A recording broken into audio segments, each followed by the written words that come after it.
Hi everybody, this is Charles from Comic Week, and I'm here to show you some of the things I picked up this week. If you haven't had a chance to already to subscribe to our channel, please do so. Also, check our new Comic Book Day video that we posted yesterday. I was with Alex Smith from Alpha Comics in Richmond. We went over many of the week's top issues. In this video, I'm going to focus on the pieces, the comics that I picked and the covers that I chose, and I hope to share that with you and maybe give you some ideas of some comics you might want to add to your collection if you haven't done so already.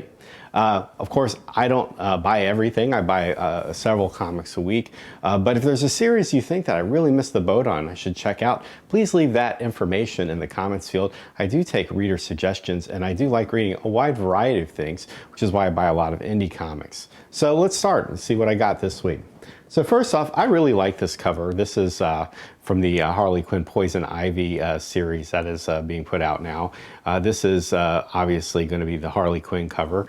It's a cardstock. It's a $4.99 cover. Don't necessarily like the cardstock series from a cost or the aesthetic perspective, but I did like this art. I think it's really beautiful. I just think it would have been even better on a regular cover and at $1 cheaper. I've been reading Catwoman. Catwoman is one of my favorite DC characters. I like what Tom King's done with her. I've said it over and over again. If you've watched any of our videos, you've seen it. Well, Mir Gandolfo and Ram V did the last 2 issues of Catwoman, while Joelle Jones took a 2-issue break. Now she is back with a vengeance in this issue. I got the regular cover this time because again, I'm not really big on the B cover this week, but this cover is okay. The story itself is great, and Joelle Jones art, I can't even say enough about it. It's really quite beautiful and luscious and dark, and there's several panels and page layouts in this issue which are really good. My favorite is the scene that juxtaposes Catwoman beating the holy smokes out of these 2 thugs, while at the same time, at the same house, a birthday party's going on and the kids are whacking a piñata. Very cool narrative juxtaposition, and I really like this issue. I picked up this is The Batman's Grave. This is a part of a 12-issue maxi series by Warren Ellis. I read it last night. Typical Warren Ellis writing style. Of course, this is going to be a darker Batman series, one of 2 new darker Batman series that came out this week. The other being John Carpenter's The Joker, which, you know, he's a master creator of horror titles. So you have these 2, which I picked up. And I haven't read The Joker yet, but I look forward to sitting down tonight with it. Ruby from Rooster Teeth and DC, collaboration there. Again, one of my favorite artists, Mir Gandolfo, is helming this, at least for the first 3 issues, as far as I can tell from the solicit. There's going to be a fantastic variant cover for issue 2 next month that I absolutely look forward to getting. But this is a really cool, very busy story. Of course, they published 2 segments of this in a web form before the release of this issue. Of course, there's been a manga. There's even been a Japanese manga and everything. But it'll be interesting to see what DC does with these characters. A very cool franchise, very good modern story with cool superheroes. Marvel. Let's move on to Marvel. So Marvel has done a series of Mary Jane covers. I'm not usually a huge Spider-Man and all the crossover, all the Myriad series collector. I do read them on occasion. There are many great stories and iconic ones. Most of the Spider-Man that I deal with is probably from the Silver Age and the Bronze Age. But I liked a lot this cover. I think is very iconic illustration, very nicely done. So I picked this one up, and this is Spider-Man number 31. And then you have The Web of the Black Widow number 2, another Mary Jane cover. And I read through the Black Widow. I kind of like this series. I like the femme fatale aspect. I think there's a certain level of cheese to it, you know, where they try to vamp up the Black Widow in some of the illustrations, but of course it's a Marvel title, so it's never going to cross that line, or I guess unless Miles Monero draws it. But it is a cool series. I like what they've done to her. This is a series that is not related to the last Black Widow title that the Soska sisters drew. It's a completely new storyline, so there's that. Powers of X ended. And I got, this is the variant I chose with Wolverine. I'm sure a lot of you either sought this cover out or hope to get this cover, picked it up in your pull list. I think I like what Marvel's done with this, these House of X Powers of 10 series. I think it's been great for the reboot of the X-Men franchise. It's made people reevaluate some of the characters, made the writers reevaluate what they could do with some of the characters. And I look forward to seeing what happens as X-Men has its full-blown rebirth, as it's coming up soon. So anyway, this was the one I got, and the only one I actually didn't get, to be honest with you, and I didn't even know until I was going through my long boxes. I didn't get Powers of 10 #2, and I don't know what I was thinking that week. Oh well. IDW. So this week I got 2 IDW titles. The first one is going to be the Usagi Yojimbo, and this is number 5 of the new run with IDW. I love the Stan Sakai artwork and the covers, and it's just one of the great characters, very underrated, but it has a large cult following. So I like reading the story. I also like the end material, where it sort of gives you a little bit of emphasis or insights into the Japanese culture and traditions that the story draws many of its thematic elements from. So this is a good series, and it's also a great series for younger readers. I highly recommend it if you have children who like to learn a little bit about history and the world. It's a really cool samurai story, and I really like it. All right, so I'm a sucker, and I don't know how long I'll stick with this, but I did get Cobra Kai #1 from IDW. This story tells a story, or the story that the creative team wants to tell about Johnny Lawrence and how he broke up with Allie, and how Ralph Macchio, or Daniel, came into his life throughout the movie. I love the Karate Kid movies. I love the video game The Karate Kid. I always was like trying to do the crane kick as a kid, like many people. I never took that next step and learned karate. But I was really into it. I was really into the father-son relationship aspect of the movie. Daniel was a kid who really needed guidance, needed a father figure, needed to learn a little bit of maturity and how to be resilient in a world that's not always fair. And Mr. Miyagi provided that. And then when you come to the Johnny Lawrence character, I think a lot of in our imaginations, we have retconned him into this sympathetic figure.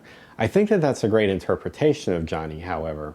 Where I kind of have a quibble with the way the Karate Kid Cobra Kai series has panned out is it seems to me that there would be a much richer story to be told if this was about Johnny Lawrence and Daniel coming to terms with the fact that they really should never have been enemies in high school, and then whatever the regrets were that they had about that, and how those regrets sort of manifested in their adult lives.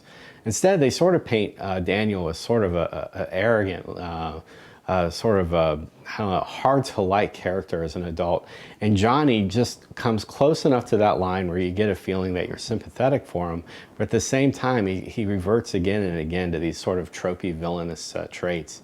I think that there's a better story that could have been told, and I kind of regret that with the talent and the franchise that they had, that they chose not to tell it. So that's my perspective going into this title. I read it. I can't say that I'm completely and thoroughly impressed. There's like moments of touching, like, well, Johnny has feelings, and he is conflicted, and he can't express himself.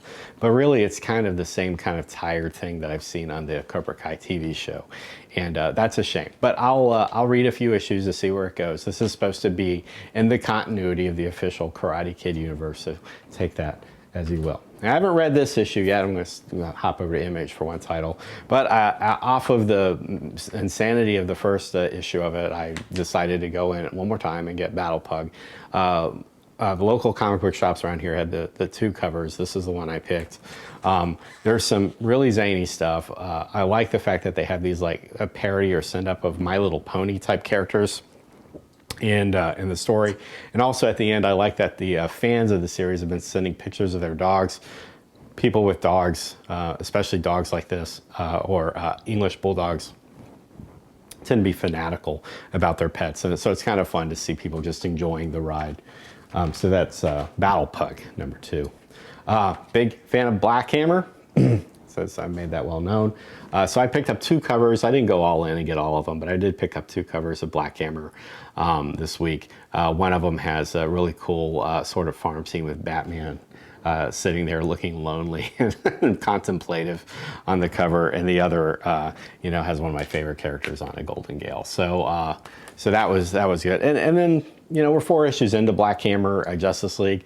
You know, I could have taken her. I can take or leave the series. I like the Black Hammer characters. I think it is diminishing a little bit of them to sort of throw them into all these scenarios and not spend that time developing out their story or their backstory even more. You know, are the Black Hammer characters like in the canon going to have like connections to the DC universe? I mean, that's a question that if I was the creator behind it, or if I owned it, I would think about.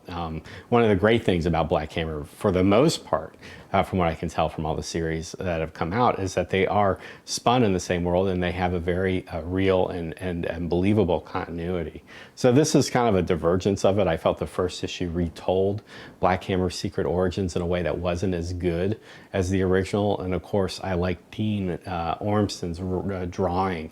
I think he is, like, when I think of Black Hammer, I think of his art. So anytime you have another artist step in, if they're trying to tell the same type of story, but visually it's not as compelling as the first time you saw it, I think that took me out of the series a little bit. And also, you know, I don't know how much license, you know, you would have with the DC superheroes. You're not really going to be able to change anything or make anything manifestly important with them, because you're really essentially just borrowing them for a little mini-series. Anyway, that's my 2 cents. You may feel different about it, but I still, you know, like I said, I do want to support the franchise and support Jeff Lemire, because I want to see more Black Hammer, not less of it. Also, Titan put out the final issue of this story arc for Blade Runner 2019. I think this has been a very sexy comic, very nicely marketed. The covers, of course, have always had that extra aesthetic element that the interior pages don't carry forward. But the story's been pretty well told. I like the characters so far. I like the setting.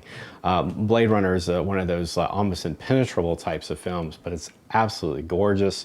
This comic has not been difficult to understand or follow along. It's been very believable, very relatable, and it's been a good action story. So this is the 4th issue, and I think that, you know, my patience with this series, or my you know, giving it a shot, has been definitely worth the $16. Oh, sorry about that. As far as trades, I did buy one trade. Again, I'll get back to that. I did buy the Black Hammer 45 trade. One of the cool things about the back of it is you do have some illustrations of the process that Matt Kent employed when he was drawing it, from pencils to inks to colors to several of the page layouts, with some commentary at the bottom. I think this was a very interesting story. This was actually the very first Black Hammer experience I had. And then it made me want to read the others, and I picked up everything at that point. I don't think that in comparison, Black Hammer 45 is as good as Black Hammer is when it's at its best, but it was certainly a very interesting story, and I think it does serve a really good purpose in helping Lemire flesh out more of the continuity of the Black Hammer universe from perhaps the 40s, the golden age period, to the present. So it's definitely a good entry. I recommend you pick it up if you haven't done so already. And Matt Kent, a very idiosyncratic artist, is one of the top creators, in my opinion, in independent comics. His mind management was absolutely fantastic. I really enjoyed Black Badge. Some of the pages of Black Badge just took me way back to when I was a scout and in my childhood. So this was a really cool action title. Finally, I was able to pull this title out. I have never owned a copy of this, to be honest, but one of my local shops did get a collection in recently, and they had a lot of nice Bronze Age titles, and this is a very nice, I would probably say, a 9/6 The Crisis on Infinite Earths, Death of Supergirl. This is the number 7 issue. This is an important issue from the modern period. I consider comics modern if they're essentially from the early to mid 80s to the present. And I'll probably have a lot more to say about this on a project that I'm working on now. It's one of the reasons I picked it up.